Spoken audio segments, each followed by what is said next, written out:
Christmas का मौसम मतलब चारों तरफ जश्न और तोहफों का माहौल है ना। लेकिन सोचिए जरा, क्या हो अगर सांता क्लॉज तोहफे देने नहीं बल्कि कुछ ऐसा लेने आए जिसकी कीमत आपकी रूह कंपा दे। आज हम क्रिसमस की एक ऐसी ही रात की कहानी में उतरेंगे जो जश्न को मातम में बदल देती है।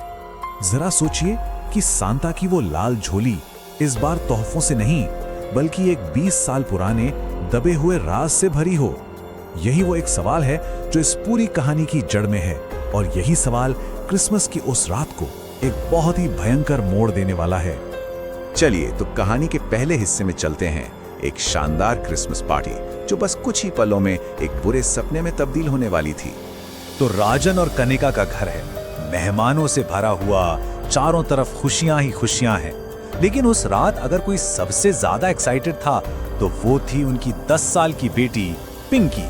भाई उसके लिए तो ये रात किसी जादू से कम नहीं थी।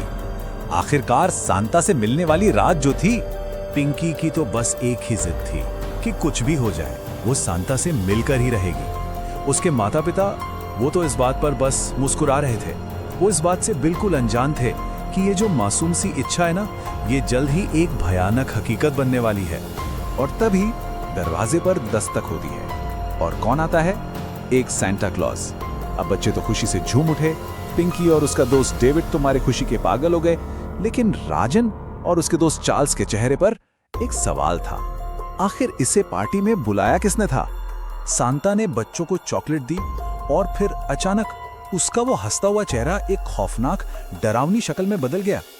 इससे पहले कि कोई कुछ समझ पाता, बच्चों के मुंह से निकली तो सिर्फ एक दिल दहला देने वाली चीख। बस उस चीख के साथ ही पूरे घर में अंधेरा छा गया। बत्तियां गुल, चारों तरफ भगदड़, चीख पुकार का माहौल। किसी को कुछ समझ ही नहीं आ रहा था कि आखिर हो क्या रहा है। और फिर जब बत्तियां वापस आईं तो सामने जो नजारा था वो किसी बुरे सपने से भी ज्यादा बुरा था। पिंकी, डेविड पार्टी में आया, एक भी बच्चा वहां नहीं था। सब के सब गायब हो चुके थे। तो अब कहानी अपने दूसरे हिस्से में पहुंचती है, इंस्पेक्टर की जांच। ये केस अब आ चुका था इंस्पेक्टर अभिमन्यु के हाथों में, और ये गुत्थी सुलझाना आप समझ ही सकते हैं बिल्कुल भी आसान नहीं था।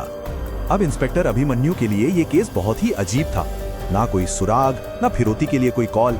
उन्हें शुरू से ही लग रहा था कि दाल में कुछ तो काला है, और इस कहानी के तार सीधे सीधे घर के मालिक राजन से ही जुड़े हैं। तो वो जांच के लिए निकले ही थे कि एक सुनसान इलाके में इंस्पेक्टर की जीप बंद पड़ गई, और ठीक उनके सामने क्या था? एक पुराना वीरान खंडहर जो रात के अंधेरे में ऐसा लग रहा था मानो अपनी कोई डरावनी कहानी सुना रहा हो।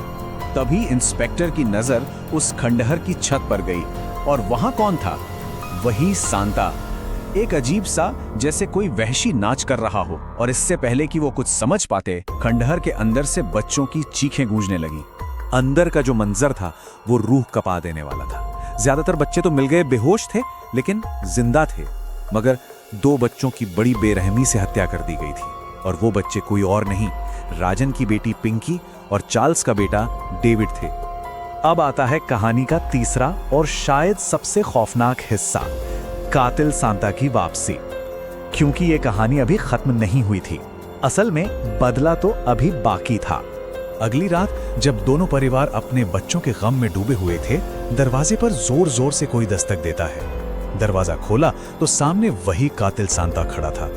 इससे पहले कि कोई हिल भी पाता, सांता की आंखें किसी जंगली बिल्ली की तरह चमकने लगी, और बस एक ही पल में एक अनदेखी ताकत ने राजन, चार्ल्स और पुलिस वालों को ऐसे हवा में उठाकर दीवार पर दे मारा।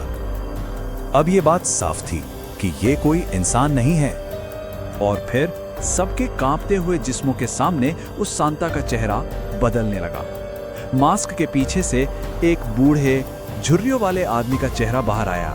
उस चेहरे को देखते ही राजन और चार्ल्स के तो होश ही उड़ गए। वो उसे पहचानते थे, लेकिन ये हो ही नहीं सकता था क्योंकि ये आदमी तो सालों पहले मर चुका था। और यहीं से शुरू होता है सेक्शन 4, 20 साल पुराना राज। अब वक्त आ गया था उस कहानी को जानने का जहां से इस भयानक बदले की शुरुआत हुई थी। तो बात है 20 साल पहले की। क्रिसमस की ही एक रात थी। तब के जवान राजन और चार्ल्स ने एक गरीब बूढ़े आदमी मोहनलाल और उसकी पोती चमकी का उनकी गरीबी का मजाक उड़ाया था। उन्होंने उन्हें एक बड़ी पार्टी का झांसा दिया और फिर धोखे से उसी सुनसान खंडहर में ले गए। और वहां राजन ने बड़ी बेरहमी से मोहनलाल को खंडहर की छत से नीचे फेंक दिया। अपने दादा को मरता देख चमकी जब भाग रही थी तो एक नुकीले पत्थर से टकराई और उसकी भी जान चली गई। उस रात राजन और चार्ल्स ने 2 हत्याओं के इस राज को हमेशा के लिए वहीं दफन कर दिया था।